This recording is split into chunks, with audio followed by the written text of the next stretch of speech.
on that decision. Yeah, that's what you really got to analyze what your true talents are and what your true strengths are so that you don't get caught in that trap. Yeah, having a good idea of what you can and cannot do. And if you can't do it, do you know people that can, that will work with you? You know, these are things you have to figure out when you're making these major decisions. It's a lot of fun as far as getting into this. I mean, one of these things you talk about, I had to get reacquainted with the left side and the right side of the brain because I didn't know exactly which is which. So I have it written down this time, so I'll remember it forever until I forget it again. But your logical side is the left side, and that's the empowering side. But you got to use your emotional intelligence, which is your right side, and especially the more critical the decision is, you have to bring both of those in there. But again, you got to concentrate on what the possible benefits are instead of just doing the negatives. So you got to think this whole thing through. Another good point is, and this is just another way to talk about planning for yourself, but visualize your future and your successful self. What does that look like? Write that down. How are you going to get there? This is a great exercise to put on a piece of paper. And obviously, you have to recognize the power of all the decisions that you make and who they're going to affect and how they're going to do that. Writing down what the possible effects of making a yay or nay on a decision are going to be. It's really important to understand that. Yeah, and we're talking about all of these different methods and processes, and something that you need to take into consideration is that a lot of these processes, we're talking about them step by step and laying them all out. In reality, these can take moments, possibly minutes. This is not necessarily, these processes are not necessarily weeks and weeks of agonizing over a decision. These can be done very quickly. Again, going back to Malcolm Gladwell's Blink, because you've already got that information, you're going through it even faster than you realize. So Yeah. when you make that quick decision, quick does not necessarily mean a knee-jerk reaction. So you need to be able to separate those from things you've actually considered and you can back up logically and also with that gut feeling, to just making a decision with no data. Right. And again, your gut really is what you're feeling inside is normally right. And if it's not, you're going to find a way to correct that. So, getting down to finding your purpose, passion, and why. We've talked in the past about developing a personal strategic plan for every aspect of your life. And a really good way to start working on decision making is to have these things that you want to make decisions about in front of you. So for your personal strategic plan, it's not just what your finances are going to be or what your job's going to be. You got to really sit down and take a look at your life and figure out what you want to do as far as family and friends and philanthropy, all these different facets of your life, and start writing down a few goals as far as what's going to get you there. And those are the things you're going to start making decisions about. So when it does come to looking at your profession or to other things out there, you can actually be guided by what you're looking at in your personal strategic plan. But if you have that down in front of you in writing, it's going to be a function of what your purpose and passion and why is, and it's going to guide you in your decision-making process. So it's so important to be working on yourself with that and putting it in writing so that it's always there. And once you have that and you're looking at it every day, it's really going to get you out of bed with a whole lot more motivation to get things done. It certainly will.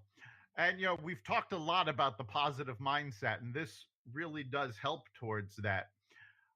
But also, if you examine your decision with a positive spin, it can change how you're looking at it.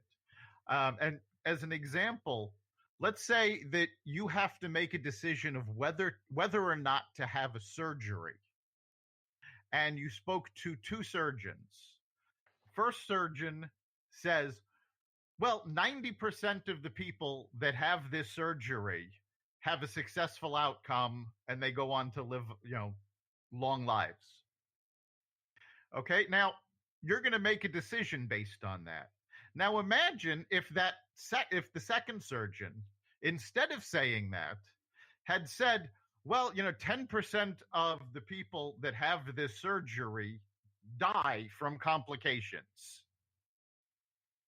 They've both said the exact same thing, one in a positive way, one in a negative way.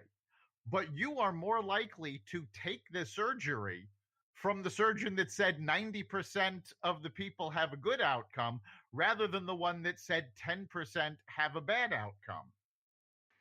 So, by the same token, when you're looking at the decision you have to make, if you can frame it in a positive light, it gives you a much better feel for what's at stake and how to make that decision. Yeah, and when you're dealing with people, professionals and so on that you have to go to for advice for that, you bring up a very good point. Go with the positive people out there. There's a lot of people that just talk negative, negative, negative. We call them energy vampires, and they're always bringing up what the negative possible consequences are. And probably the reason they do is because they have a lot of them themselves because of their general attitude towards things. So it's really, really important to take a look at the positive side of things. I was reading an article that's an older one, and it said life would be a lot easier if we just knew how to make good decisions. But research shows that a lot of us will make bad ones. And this goes back about 10 years. But even back then, more than half of teachers quit their jobs within 4 years. In their jobs, studies showed that when doctors reckon themselves completely certain about a diagnosis, they were 40% wrong at the time. We just talked about that. And this was back in 2009. Did you know that in 2009, an estimated 61,535 tattoos were reversed in the United States? So well, tattoos, don't go with the gut. I'm just kidding. But yeah. See, what I want to know is how many of those tattoos, when they were put on, were the result of alcohol. Because you should not be making permanent decisions in an impaired state. Yeah, I wonder how many of them were X's too, but I'm just... Yeah, and that actually brings up another point. We talked about, taking that step back. One of the things that leads us to making bad decisions is being an impaired state. And I don't necessarily mean alcohol, but if it's a huge decision and you are stressed out, you're an emotional wreck about it, that's going to lead to bad decisions. You need to be able to take that step back and calm yourself before making the decision. Now, I have been in situations, I am fully aware that that is so much easier to say than it is to do. But it is very important because when you're in emotional turmoil, when you're stressed out, you're not thinking things through. What you tend to do is make the easiest decision, and that's not necessarily the best one. Yeah, absolutely. And obviously, the more positive your mindset is when you go into the decision making, the better off you are. And unless it's absolutely critical that you make the decision right now when you're feeling lousy or this or that or whatever, definitely do not do that. Another thing to realize is when you're being pressured by others, we've talked about this too. Just say no. That can be a decision. And the bottom line is there's ways to let people down very, very gently by saying that, like now wasn't the time and so on and so forth. But it's really, really important to be able to say that or to postpone it until some point in time when it's more apropos or when you know you're going to be in a better state of mind to make that decision. Right. And that's also a very important point, that some decisions are wrong for you to make right now, but may be right for you to make at a future date. And there's nothing wrong with saying to somebody, at this time, this is not the right thing for me. Because you do need to make sure you're in the right place to make that decision and to take advantage of the positive aspects of the decision. So if you say, it's a great opportunity, but right now I'm not in the right place for it, can we circle back on this in, say, 6 months? Yeah. Because you can be in a better place then. Yeah. I mean, decisions are decisions, and there's no guarantees that they're going to be the right one or the wrong one. You're going to be looking for opportunities, and every mistake you make is one step being closer to a success. We talk about hindsight being 20/20. The bottom line is it shouldn't stall doing what you want, what you're going to do, because if you just look back at the cons and so on and so forth, you do risk getting stuck and doing nothing, which is not good at all. Obviously, a lot of people don't make decisions based upon fear, or they're afraid to make a good decision because they're fearing it. It's something that you have to go ahead anyway. So basically, don't second guess yourself. Go out and do it, learn from it, and keep moving ahead. Life is full of decisions, and yeah, Absolutely. the quicker you make them, in most instances, the better off you're going to be going with your gut. But you're going to have your valleys with the peaks. Right. And something else to remember is that not to get bogged down when you make a bad decision. The fact of the matter is, we all make bad decisions at one time or another, and those mistakes are part of what makes us who we are. You can learn from those mistakes, move on, and make better decisions the next time. So don't get bogged down that, oh, all of these mistakes I made. Yeah, those mistakes are what make you who you are, and learning from them is what makes more success come in the future. So we're coming up on the end of our time. So, Chip, what do you think is the big takeaway for this episode? Well, again, I can't emphasize enough finding your purpose, passion, and why in your life, because that's going to guide everything. Um, Also, positive mindset is your choice, and the more you have a positive mindset, the better off you're going to be with that. Making decisions based upon your initial gut reaction, I think, is a very, very good way to go in most instances.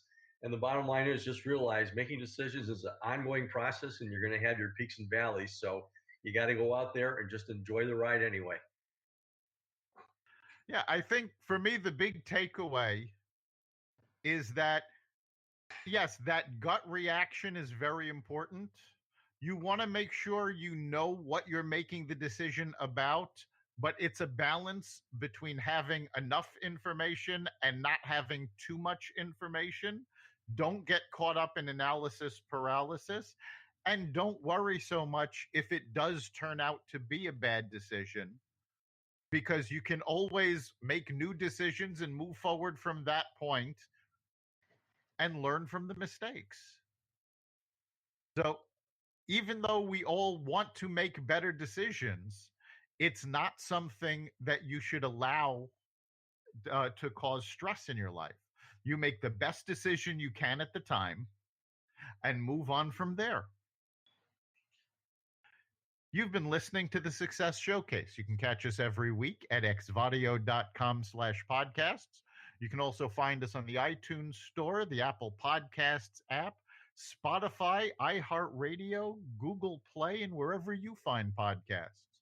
Remember, make this your best week ever and make next week even better. See you then.